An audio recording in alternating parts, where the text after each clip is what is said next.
নাৰায়ণ নাৰায়ণ প্ৰভু আজি লক্ষ্মীৰ পুণ্যৰ আসনত বহি আপুনি অকলে অকলে কি চিন্তা কৰি আছে প্ৰভু স্বীকাৰ কৰি দেখক কমলে প্ৰভু প্ৰভু ভাবিছো মহান কৰ্তব্যৰ কথা নাৰায়ণ নাৰায়ণ কিন্তু কি প্ৰভু মহান কৰ্তব্যৰ কথা শুনি মন মোৰ অতিকে চঞ্চল গতিকে প্ৰভু কবনে প্ৰভু প্ৰভু এই সংসাৰত দিনক দিনে স্বাৰ্থপৰতা আৰু জটিলতাই ভৰ কৰিছে নাৰায়ণ নাৰায়ণ এই সংসাৰত বহু মহান আদৰ্শ আৱশ্যক কৰিছে নাৰায়ণ প্ৰভু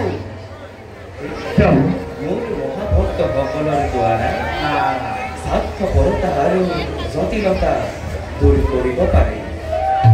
তাকে ভাবি মোৰ মন অতিকে চঞ্চল হৈ পৰে প্ৰভু আপুনিয়ে আদি আৰু আপুনিয়ে অনাদি অনন্ত ঈশ্বৰ সেইকাৰণে আপোনাৰ এই জটিলবাদী একো বুজিব পৰা নাই প্ৰভু কিমান কৰি দেখক প্ৰবঞ্চনা নকৰি কওকচোন প্ৰভু কিমান ৰহস্য প্ৰভু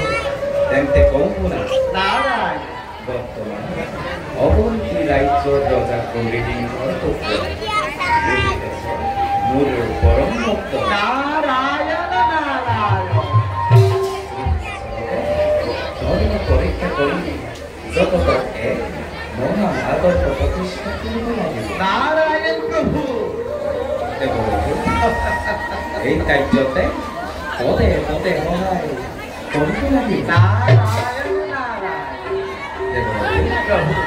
তুমি মায়া ৰূপ ধৰি দুই ওচৰতে ধৰ্ম পৰীক্ষা কৰিব লাগিব নাৰায়ণ নাৰায়ণ প্ৰভু মনত ৰাখিবা এই কাৰ্য কোনো বিঘ্নিনতে যায় নাৰায়ণ প্ৰভু ৰোহিত নিচেই কোমল গৰখীয়া ৰোহিতকনো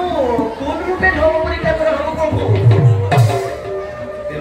প্ৰভু তাৰ বাবে কোনো চিন্তা নকৰিবা নাৰায়ণ নাৰায়ণ বৰ্তমান অৱন্তী ৰাজ্যৰে দ্বিতীয় ৰাণী বাসন্তী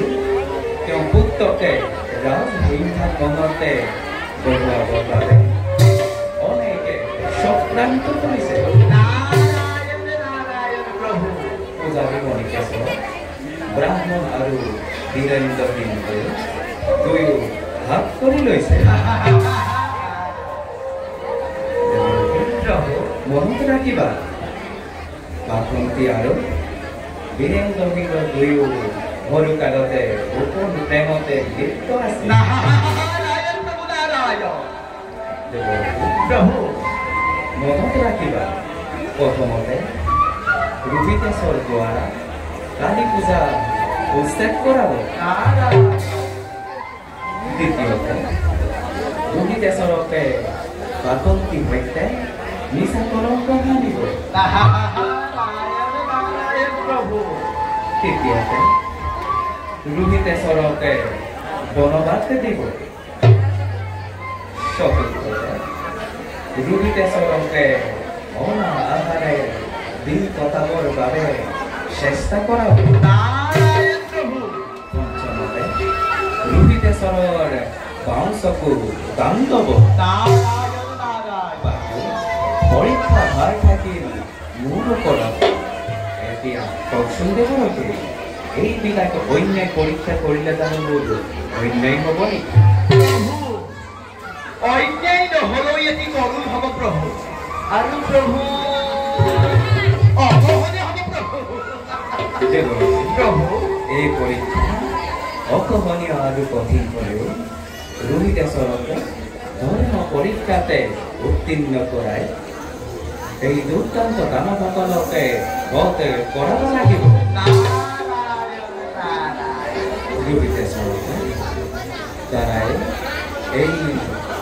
অসুৰসকলকে নষ্ট কৰাব লাগিব আৰু মহাপাপীবিলাককে অৱন্তী ৰাজ্যৰ পৰা বাহিৰ কৰি অৱন্তী ৰাজ্যতে শান্তি নিজৰা হোৱাব লাগিব। নাৰায়ণ নাৰায়ণ নাৰায়ণ হে দয়াল আপোনাৰ আজ্ঞাময় হিৰে লৈ ৰোহিতক ধৰ্ম পৰীক্ষা কৰিবলৈ অগ্ৰহ হলো পিছে প্ৰভু সকলো সময়তে যেন আপুনি মোক সহায় কৰে হে প্ৰভু এবে মই মাগিছো বিদায় ঈশ্বৰ পৰম ব্ৰহ্ম সচিদানন্দ বিগ্ৰহ জনাদি ৰুধিৰ গোবিন্দ সৰ্বকাৰণ কাৰণ সৰ্বকাৰণ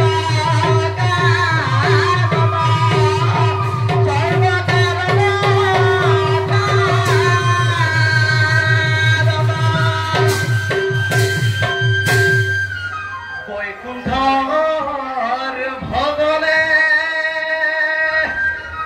ও দেখিলো নয়নে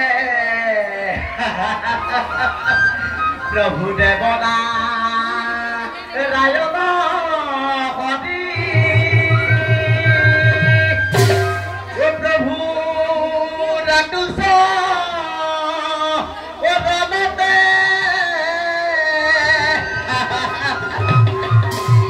প্ৰভু পুনৰনো পূৰ্বাতে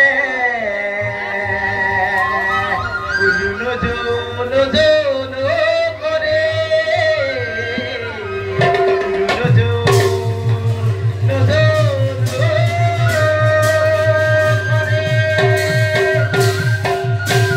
নাৰায়ণ নাৰায়ণ নাৰায়ণ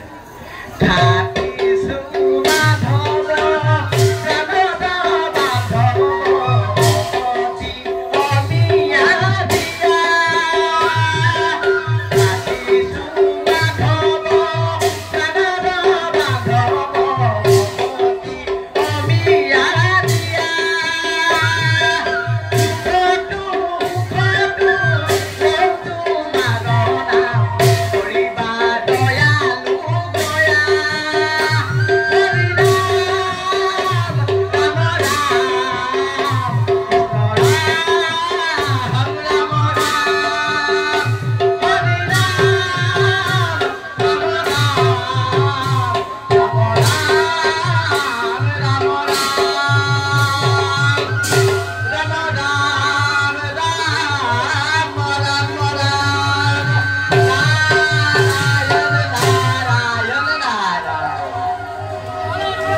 যাওক দেৱলতী ময়ো যাওঁ অলপে বিশ্ৰামৰ হেতু